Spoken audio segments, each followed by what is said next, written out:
Today we're going to be talking about light modifiers. I think photographers put a little bit too much faith in the differences between light modifiers, and I think what really matters is the size of the light source and the distance of the light source to the subject. I don't think it matters what the shape of the light source is in many cases. I don't think it matters if you're bouncing the light or if it's going through some sort of scrim. So today we're going to do a few different experiments and put this to the test. Today's video is sponsored by Tamron's new 35mm 1.4 lens. This comes in both the Canon and Nikon mount.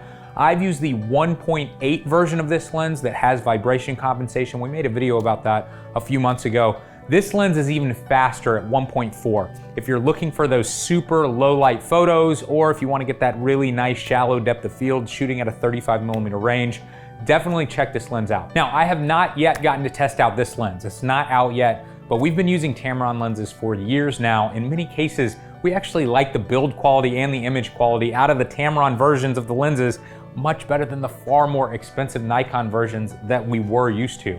Tamron's saying that this lens is going to be the sharpest 35mm lens that they've ever made. I'm excited to give it a try, and if you're interested, check out the link in the description below. All right, for the first shot here, I'm going to be using a softbox as our control. That is the most standard lighting modifier that photographers use. It contains the light, and I think that's going to be the biggest difference in all of these tests, is a lot of the other modifiers that we're going to use are going to be spilling light all over our studio, which happen to be pretty small. We'll talk about that in a little bit. So let me go ahead, put this softbox on our light over here, put it in a position that I think we can replicate again and again, and let's take the first test shot. So I'm just getting this light in a decent position. I want to have a little bit of light hitting this cheek, but not too much. At the same time, I want there to be a lot of shadow on that side. I want to be able to see the fall off of this light. That's what's going to help us determine the difference between each one of these modifiers. So I feel like that looks pretty good. So we're having to film this with all the video lights off. Sorry, you might see me in shadow for a lot of this, but I'm going to pull this off now, and let's swap it out for a white umbrella.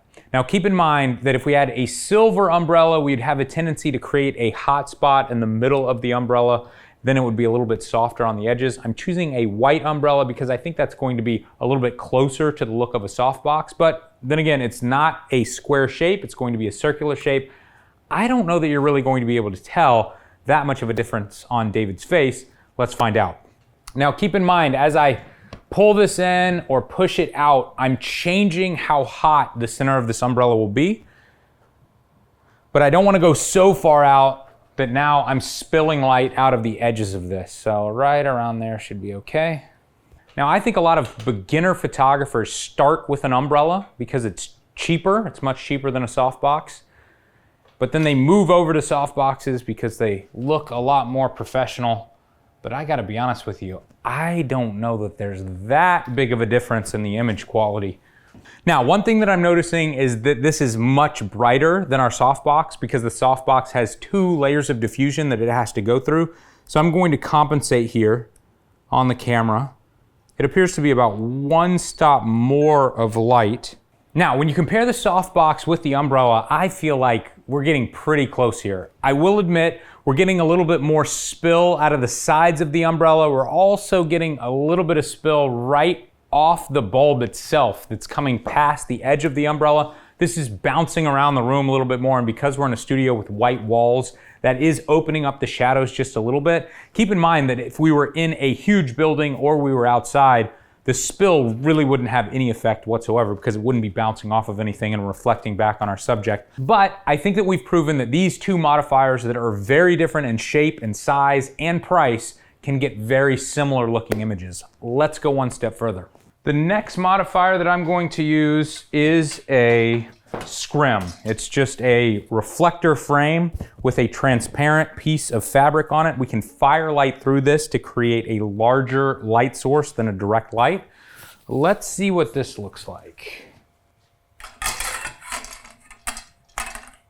Now, obviously, this scrim is much larger than the softbox that we were using or the umbrella, but we can change the size of this light source by moving the light back or closer to David. As you can see, if I move this closer, it's going to create a harder light source, and if I move this back, it's going to create a softer light source. We're also going to be losing a lot of power the further I bring this light back away from the scrim. Now, this is the type of light modifier that they would use on movie sets all the time, because when you're using these huge lights, they don't have mounts that you could put softboxes to. So they just set up scrims with different sizes, and this is what they'll use to soften light entering a scene. Now, one thing I'm noticing right off the bat is because we have so much spill coming out of the side of this light, it's bouncing off this wall over here, it's making this much brighter in our background. And that is a huge difference between a softbox and then using a scrim like this, is we aren't really containing the light fall off at all here.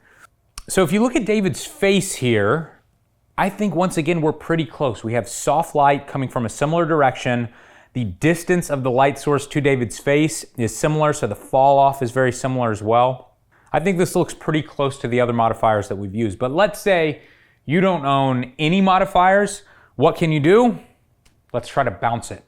So with our bounce foam core, I feel like David's face once again looks pretty similar. We have nice soft light. It's casting a beautiful soft shadow away from his nose.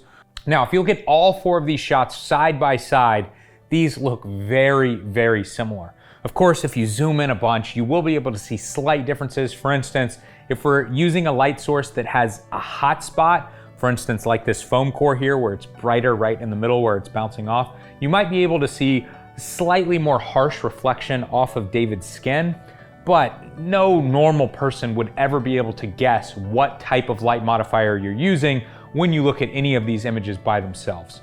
Now, I was expecting there to be a massive difference in the spill falling out of each one of these different modifiers, especially this foam core that's just kind of throwing light all over the place. I expected the shadows on David's darker side of his face to be a little bit different between each shot, but they look pretty similar. And then I was definitely expecting the background to look significantly different, but I gotta say, especially when you zoom in right behind David's head, they all look pretty similar as well.